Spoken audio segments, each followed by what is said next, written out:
I got Natasha Denona's new Bloom palette. I have been loving playing with this, but that is not what we are here to talk about today. Today, I wanted to see if I can identify a palette that is close to the Bloom palette, and it is not a Natasha Denona palette.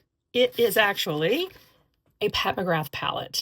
This is Mothership XI. There was a lot of controversy surrounding this palette. Serious Pat McGrath fans were none too thrilled with the color story. I was just thinking this morning and thought, are there some similarities here? So let's watch this together. I did start out by swatching, doing little baby swatches here of the new Bloom palette. The first one that I wanted to check out was this shade here.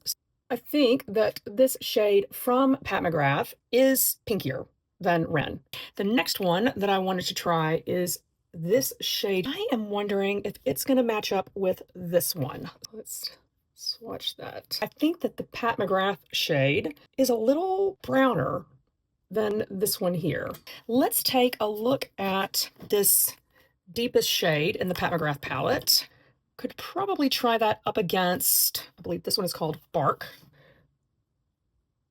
I am thinking that the Pat McGrath shade has a little bit more red in it. I do kind of wonder also about this brown from Pat McGrath and maybe if it matches up somewhat with, I believe this is called Clover. So let's try that.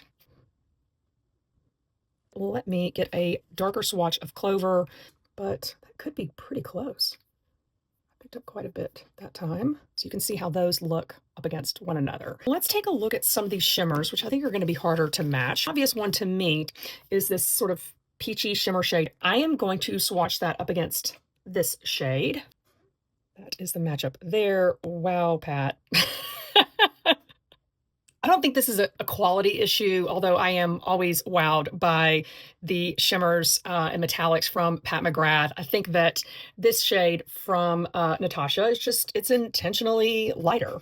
So I'm just going to say that on Natasha's behalf. Now, let's pick up the red shade. This red, we're going up against this one here. Yeah, that made a big old fat mess, which I think was the complaint. I was swatching that up against this one here. I believe it is called Ember. At least some similarities there, but a major difference would be that Natasha Denona's Shadow and Bloom is not a hot mess. Okay, guys, so here's what we've got. I definitely think there are some similarities here. What do you guys think? Let me know.